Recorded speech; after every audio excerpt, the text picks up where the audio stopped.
Bienvenue sur Dental Espace.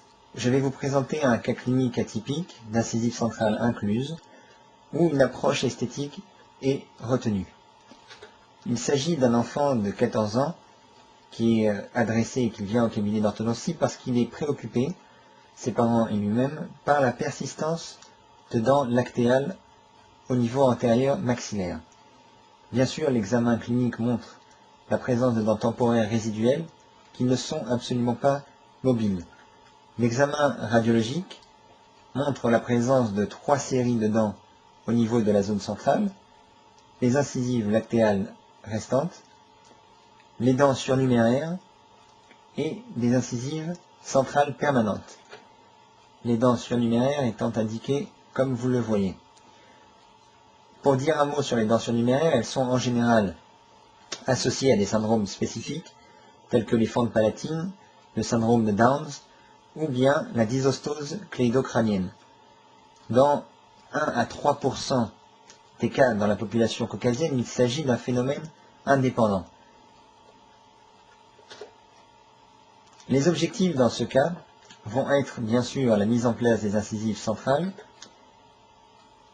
la préservation de l'esthétique ou le désir de donner un sourire au patient même pendant le traitement est important, la stabilité occlusale et bien sûr la maintenance du résultat.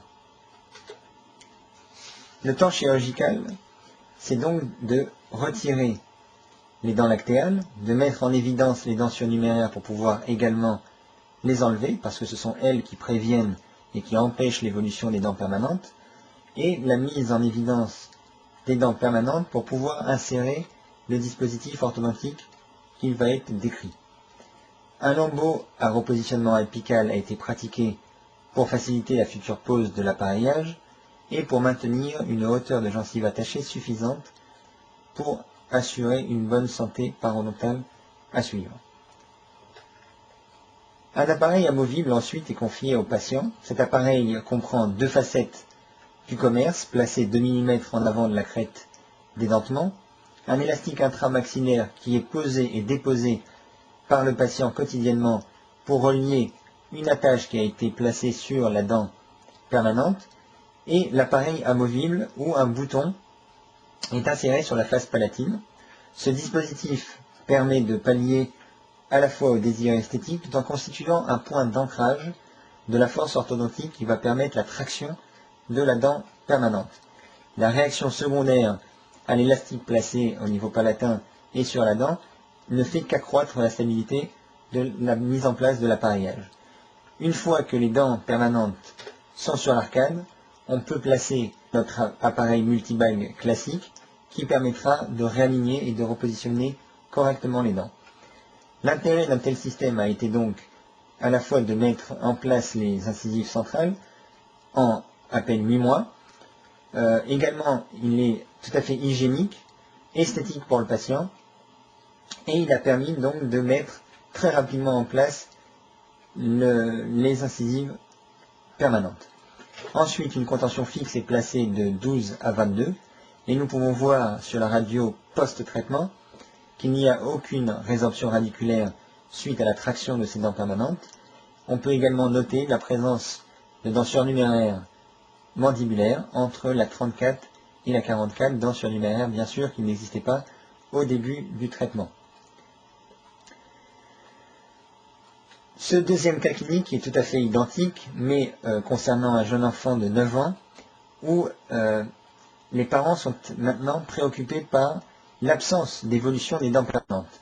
Cet enfant vient effectivement au cabinet dentaire en deuxième consultation parce qu'il a été envoyé déjà vers 7-8 ans où on lui a demandé de revenir quelques années plus tard.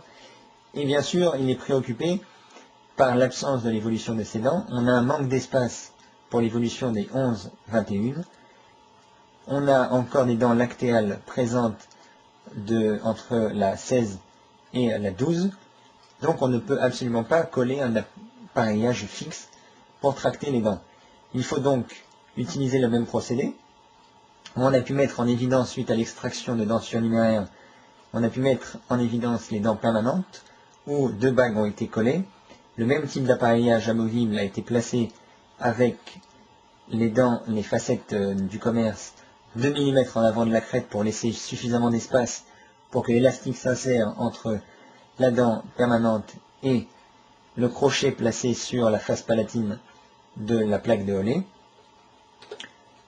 Une fois que les incisives sont en place, on peut positionner le dispositif multibag qui permet de réaligner complètement les dents antérieures. En conclusion, des visites régulières associées à un examen clinique et radiologique en cas d'éruption retardée ou d'apparition d'une malocclusion devraient mener à un diagnostic précoce et ainsi au meilleur traitement. Pour cela, une approche interdisciplinaire entre l'omnipraticien, le pédodontiste et l'orthodontiste doit s'établir afin de faciliter le traitement, d'où un travail d'équipe important.